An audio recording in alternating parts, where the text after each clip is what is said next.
중심으로 연결되면 풍성합니다 라는 제목으로 하나님의 말씀을 나누기를 원합니다. 옆 사람과 한번 인사하겠습니다. 예수님께 연결되면 풍성한 삶이 이루어집니다 라고 한번 인사합시다. 그런 풍성한 한 주의 삶도 살아내기를 예수님 이름으로 축복합니다. 세계적인 경영학자 피터 드러거는 인생의 성패를 가르는 가장 중요한 질문이 무언가? 그는 이렇게 대답을 했습니다. 당신은 지금 어디에 누구에게 연결되어져 있는가?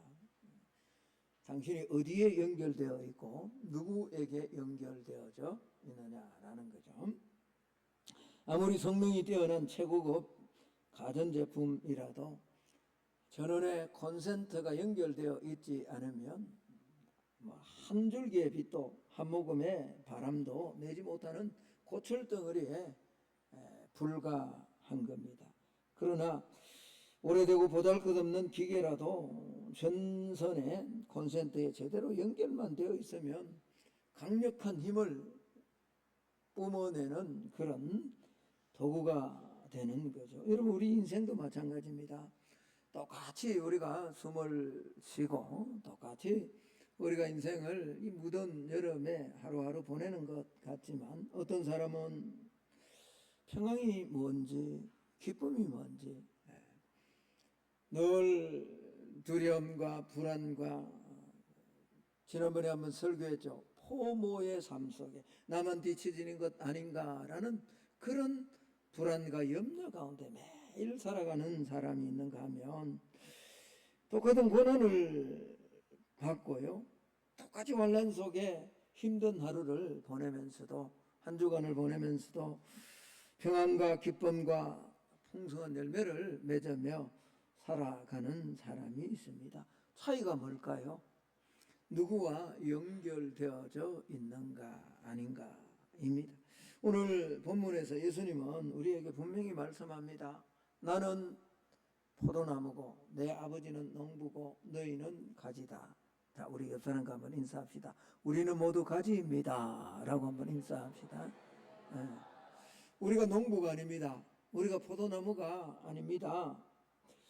여러분, 하나님 아버지가 우리의 농부 되시는 줄로 믿습니다. 하나님은 우리의 영의 아버지시에요. 여러분, 세상에 어떤 부모가 자식이 잘 안 되기를 바라는 그런 부모 있습니까? 아무리 못나고 아무리 부족한 부모라도 자식만큼은 잘 되기를 바라는 거죠. 더 풍성한 삶을 누리는 걸 원하는 겁니다. 하물며 하늘에 계신 우리 아버지께서 아들 예수 그리스도를 피로 십자가에 못 박으시고 우리를 살려주셔서 우리를 양자 삼아 주셨는데 그 아들 된 자녀 된 우리가 아무렇게나 살기를 원하시겠냐고요. 그래서 마태복음 7장 11절에서 너희가 악한 자라도 좋은 것으로 자식에게 줄 알거든 하물며 하늘에 계신 너희 아버지께서 구하는 자에게 좋은 것으로 주시지 않겠느냐. 누가는 이 좋은 것을 성령을 주시지 않겠느냐라고 그렇게 말씀을 하고 있습니다. 우리는 악한 자들입니다. 여러분 인정하시죠? 아멘을 안 하시네. 우리는 악한 자예요. 하나님 앞에 사실 죄인들이고 악한. 그럼에도 불구하고 우리가 우리 자녀들에게 좋은 것을 줄 알잖아요. 또 주기를 소망하잖아요. 그러나 하나님은 악하지 않습니다. 하나님은 야고보 사도에 의하면요, 야고보서 1장에 후히 주시고 꾸짖지 아니하시는 분, 그분이 우리 하나님이십니다.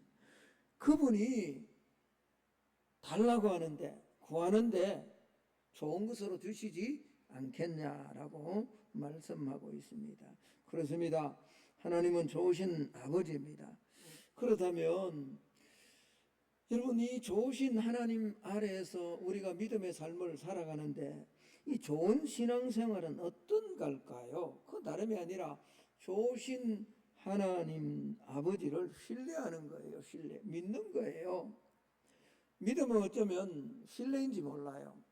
히브리서 기자는 또 그렇게 말합니다. 믿음이 없이는 하나님을 뭐 할 수 없다? 기쁘시게 할 수 없다. 하나님께 나아가는 자는 반드시 그가 계신 것과 하나님은 살아계십니다. 그리고 그가 자기를 찾는 자에게 상 주시는 이심을, 여러분, 그가 자기를 찾는 자에게 상 주시는 이심을 믿는다라는 이 말은 기도하면 하나님이 응답해 주신다라는 그런 말과 똑같은 말씀입니다. 그걸 믿을 때, 그걸 신뢰할 때, 그분을 신뢰할 때 그 믿음은 좋은 믿음이 되는 거죠. 여러분, 그렇습니다.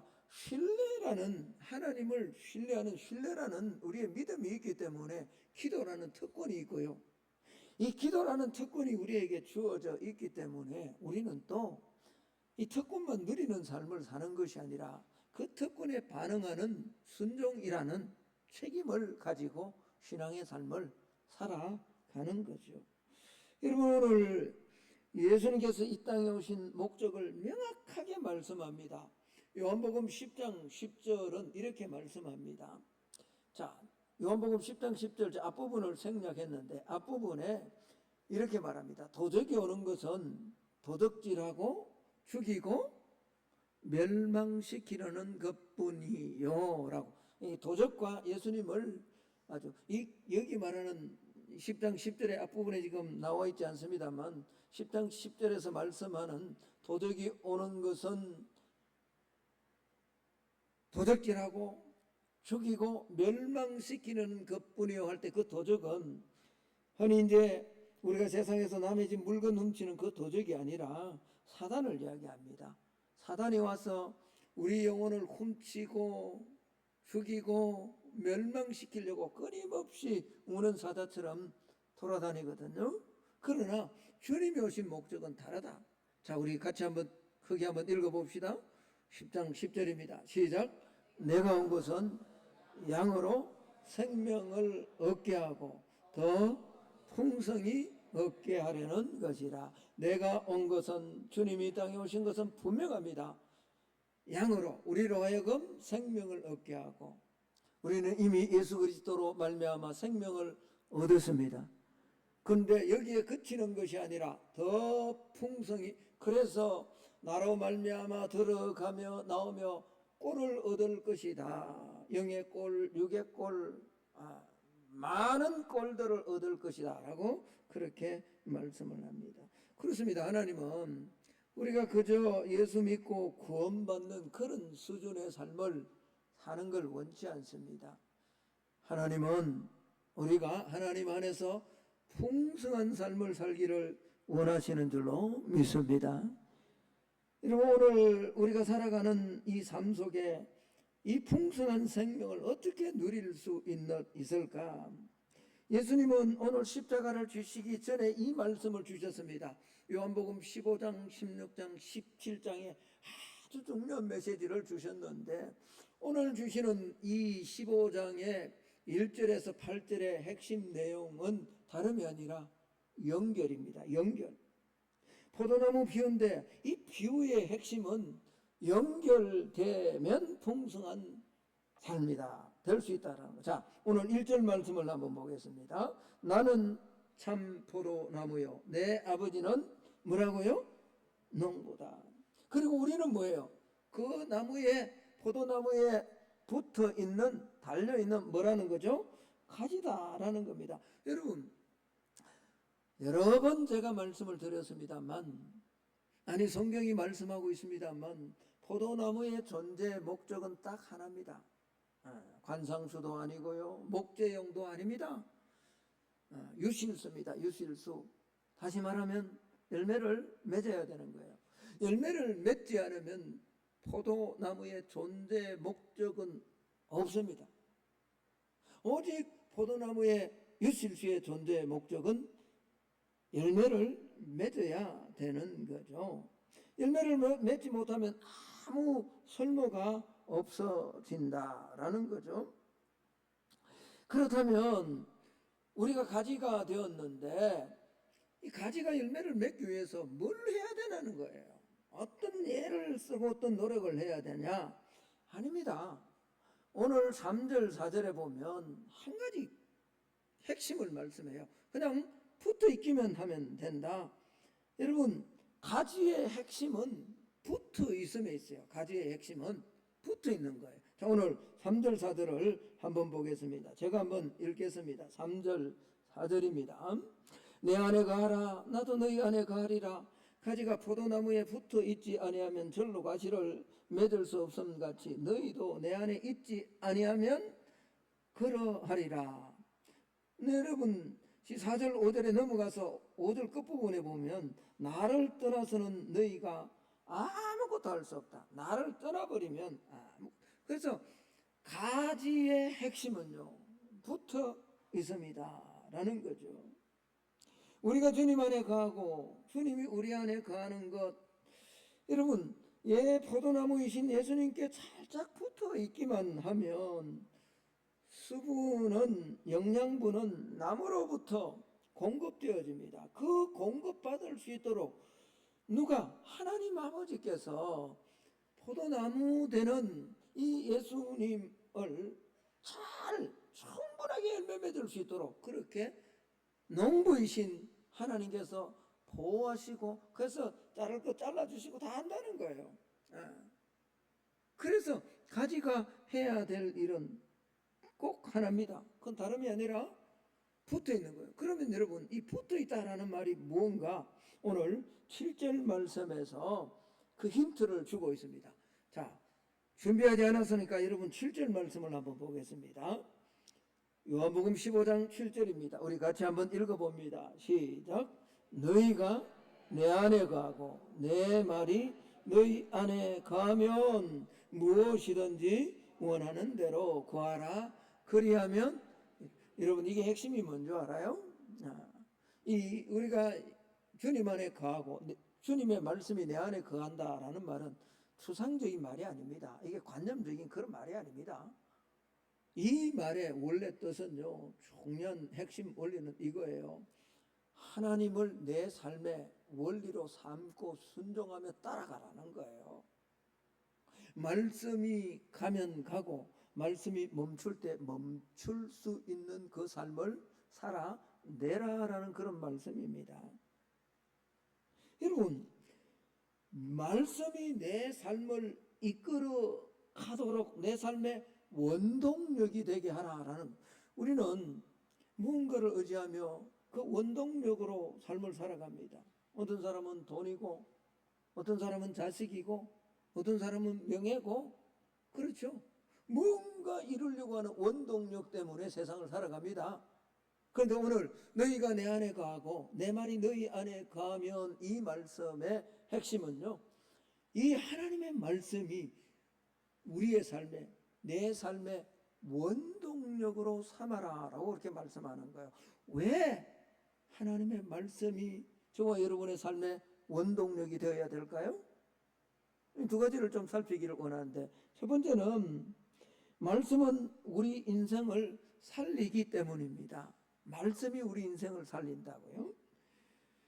여러분, 우리가 하나님의 말씀을 삶의 원리로 받아들일 때 생명력이 넘치는 첫 번째 이유가, 우리가 고난을 당하고 말씀대로 살려고 하다가 또 넘어지고 이럴 때 우리를 다시금 살려주고 다시금 하나님 안에서 소망을 잃지 않고 살아갈 수 있도록 힘을 주시는 것이 다름이 아니라 인격적인 하나님의 말씀이다. 그래서 시편 119편 50절은 이렇게 말씀합니다. 자, 우리 같이 한번 읽어봅니다. 시작.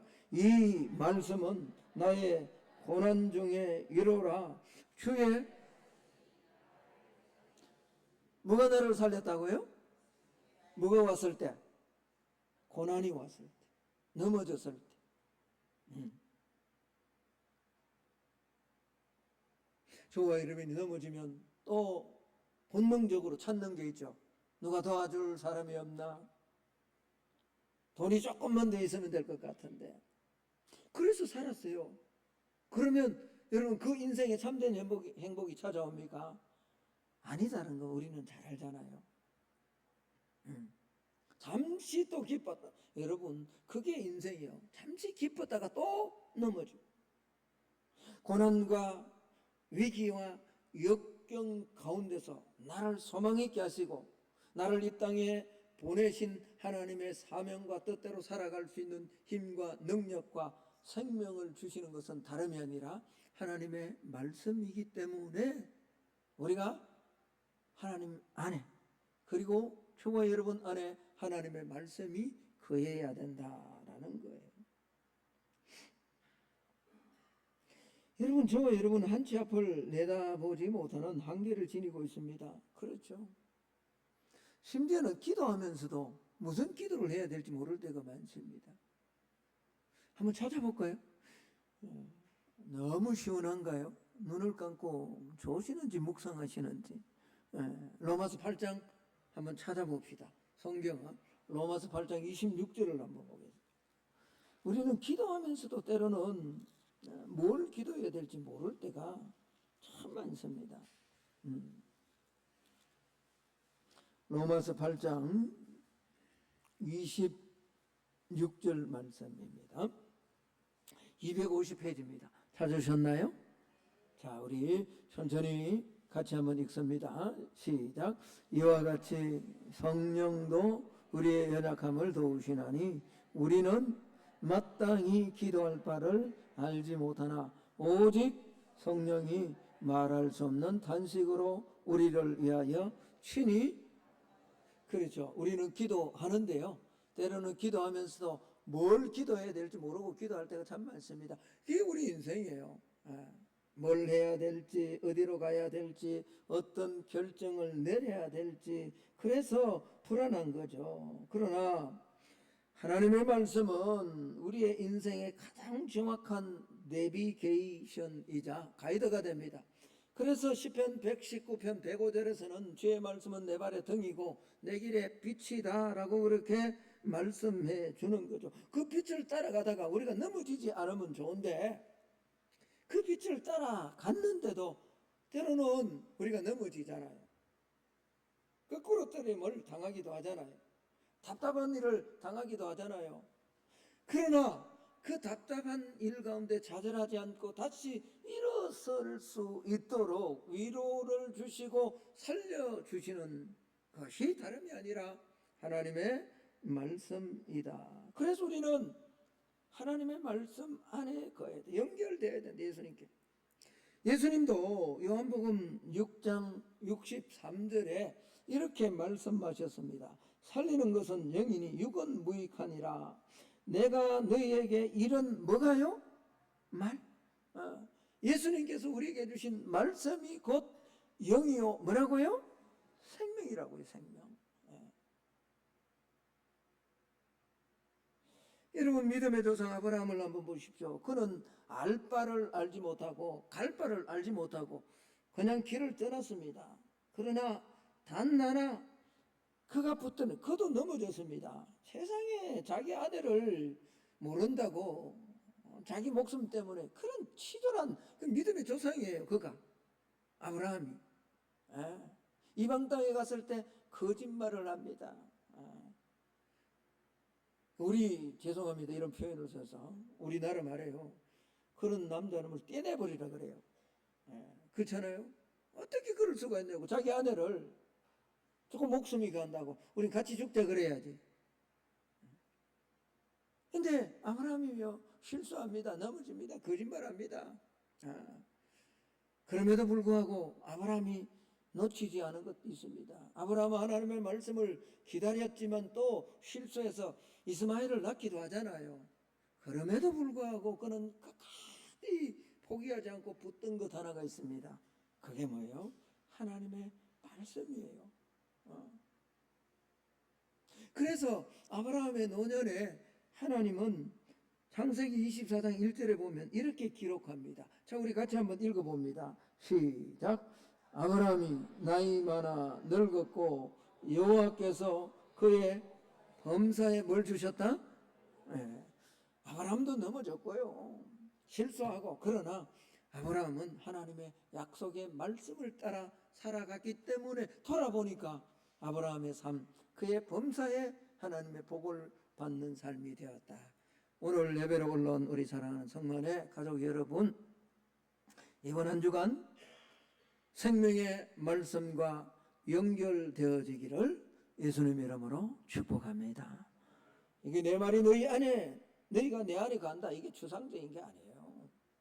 예수님과 연결되는 거예요. 예수님을 붙드는 거예요.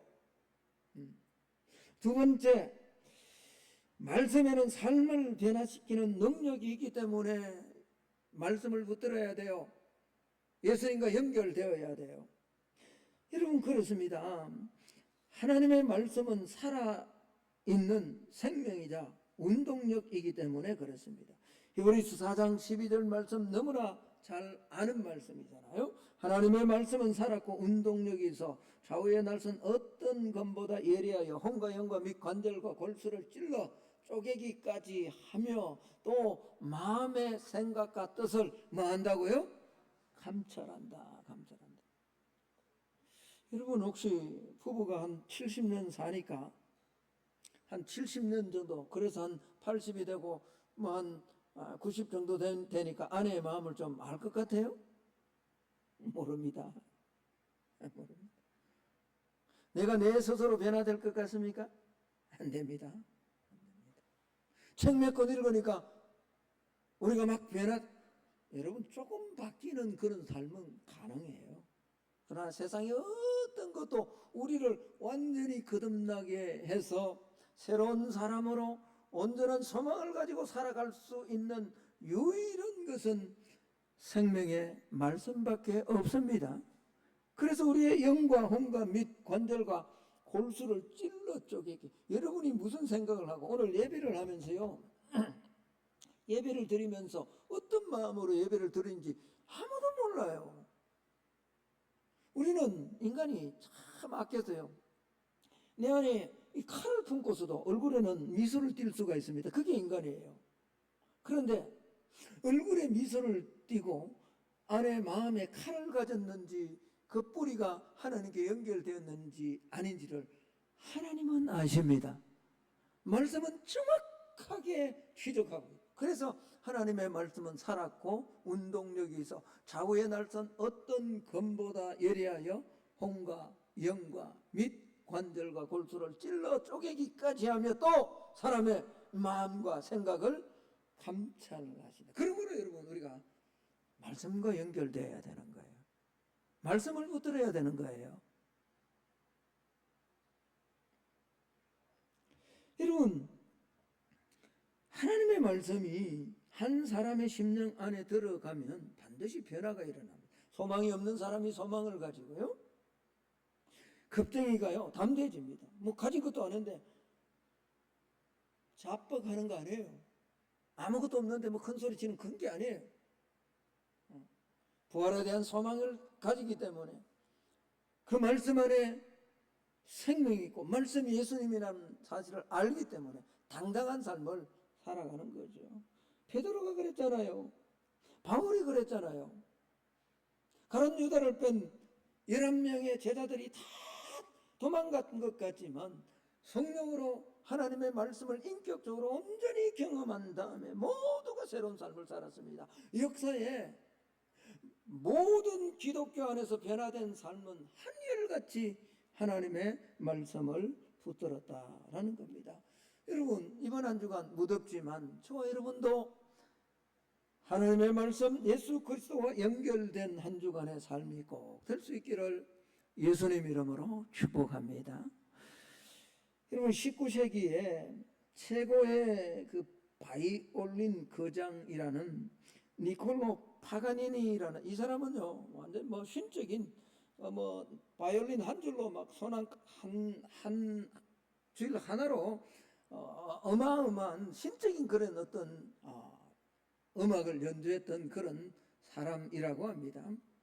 그런데 이 파가니니에게 분신같이 여기는 그런 바이올린 하나가 있었다고 합니다. 이것은 그 1743년에 명장 과르네리라는, 뭐 저는 이 사람이 어떤 사람인지 몰라요. 그런데 이 사람이 바이올린뿐만 아니라 악기를 만드는 데는 최고의 거장이래요. 명장이래요. 그가 만드는 바이올린인데, 이 파가니니가 이 바이올린을 연주할 적마다 막 얼마나 웅장하고 대단한 소리를 내는지 스스로 이 바이올린의 이름을 뭐라고 일카노네라는 말은 무슨 말이냐 그러니까 대포와 같다라는 거예요. 대포. 웅장한 소리, 멋진 소리를 낸다. 그런데 여러분이 파가니니를 한번 뭐 예화도 많잖아요. 한번 삶을 한번 보면 그렇게 뭐 독일 또 이탈리아, 오스트리아 이 전역을 순회하며 하다가 1840년에 생을 마감하는데, 그가 죽으면서 유언 하나를, 이 바이올린을 자기 고향인 이탈리아 작은 항구 도시인 제노바라는 항구 도시에 이렇게 기증을 합니다. 조건이 하나 있었습니다. 그건 다름이 아니라 이 바이올린을 영구적으로 좀 보관해주고 보존해주라라는 그런 유언이었습니다. 그러자 이 제노바 씨는요, 파가니니의 이 유언대로 바이올린을 박물관 유리 안에 넣어서 완벽한 온도와 습도를 맞춰 엄격하게 보관을 한 거죠. 그래서 그 파가니니의 이 바이올린을 보기 위해서 수십 년 동안 많은 사람들이 그곳에 가서 막 이렇게 관람을 하고 관광을 하고 그랬다고 합니다. 그러던 수십 년이 지난 후에 이 현악기 제작자와 전문가들이 그 바이올린을 점검하다가 충격적인 사실을 발견했다는 거예요. 그건 다름이 아니라 유리상자 속에 아무 손상 없이 안전하게 보존되었던 이 바이올린, 아무도 켜지 않고 가만히 두었더니 목재가 그 안에서 뭐죠? 그대로 보존되도록 온도, 습도 다 완벽하게 보관을 했는데, 알게 모르게 그 안에서 나무가 경화되어서 끄집어내어서 한번 켜보니까 소리가 나지 않았다는 거예요. 그런 일카노네라는 대포와 같은 웅장한 소리가 나지 않아. 이건 파가니니와 같은 바이올린에 거장이 없었기 때문이 아니라 서서히 그 안에서 이 바이올린 자체가 소리를 잃고 있다. 그래서 전문가들이 함께 결론을 내렸다고 합니다. 생명력이 죽어가고 있으니 바이올린의 진짜 가치는 유리관 안에 두어 보존하는 것이 아니라 누군가 거장의 손에 들려서 계속 연주되면서 보존해야 되겠다. 여러분, 이때부터 제노바 씨가요, 정기적으로 음악 콩쿠르를 개최를 하고요, 그 가운데 가장 뛰어난 사람이 그 다음에 이 파가니니의 바이올린을 가지고 연주할 수 있도록 매년 그렇게 하면서 보관했다는 겁니다. 그런데 몇 년 지난 후에 놀라운 일이 일어나게 돼요. 그렇게 나무가 그 안에서 가만히 두어서 가장 좋은 환경, 온도, 습도를 맞추어서 박물관 안에 두었던 그 경화되어 가던 그 바이올린이, 나무가 드디어 생명력을 찾기 시작했다는 거죠. 그리고 뭐죠? 음악의 소리도, 바이올린의 소리도 일카노네처럼 대포의 소리를 다시 회복했다라는 거죠. 여러분, 유리상자 안에 있을 때 그저 값비싼 유물에 불과했지만 연주자의 손에 들려 제 기능을 발휘했을 때 비로소 살아있는 전설, 살아있는 일카노네로 다시 회복되었다. 우리의 신앙도 마찬가지입니다. 하나님은 아들 예수 그리스도를 죽이시고 저와 여러분을 하나님의 자녀로 만들어 주신 줄로 믿습니다. 여러분, 이 엄청난 믿음을 우리는 우리 스스로 뭐죠? 유리상자 안에, 박물관 안에 갖추어 놓는 것처럼 그렇게 내 머릿속에, 내 관념 속에 주일 예배당 안에의 신앙으로만, 믿음으로만 그렇게 두면 우리의 신앙은 아무런 감격도, 울림도, 기쁨도, 감사도 누리지 못하는 신앙으로 점점 경화되어 갑니다. 점점 굳어져 가는 거예요. 그러나 오늘 이 일가노네가 그 장의 손에 들릴 때 비로소 생명력을 회복했던 것처럼 우리의 신앙이 이번 한 주간 예수 그리스도의 손에 연결되어서 주의 말씀이 내 안에, 내가 주님 안에 다시 한번 들어가서 주님의 손에 맡겨질 때 저와 여러분의 신앙과 삶 안에는 새로운 생명력과 감사와 기쁨이 회복되어질 줄로 믿습니다. 연결되면 풍성한 삶이 이번 한 주간 저와 여러분 안에 주어질 줄로 믿습니다. 이번 한 주간 여러분 예수 그리스도 안에서 믿음은 관상용이 아닙니다. 믿음은 박물관의 전시품도 아닙니다. 믿음은 참 포도나무 대신 예수 그리스도에 연결되어서 우리의 삶의 현장 속에서 역사를 발휘해야 될 줄로 믿습니다. 이번 한 주간 축복합니다. 말씀의 결론을 맺습니다. 다시 한번 참 포도나무이신 예수님께 연결되어 하나님의 말씀이 저와 여러분의 가정에서, 일터에서, 삶의 모든 순간에 하나님의 계획하신 뜻들을 이루어 나가는 역사로 연결되어서 삶에 감동이 있고 기쁨이 있고, 비록 작은 건지 모르지만 하나님이 일하시고 하나님이 응답해 주시는 기도의 신앙의 열매들을 한 주간 먹고 감사하며 주님 앞에 영광 돌리는, 무덥지만 그렇게 한 주간을 살아내는 오늘 예배로 올라온 우리 모두가 될 수 있기를 예수님 이름으로 축복합니다. 자, 우리 함께 한번 기도합시다. 하나님, 굳어있던 내 영혼이 다시 한번 살아나는 한 주간 되기를 원합니다.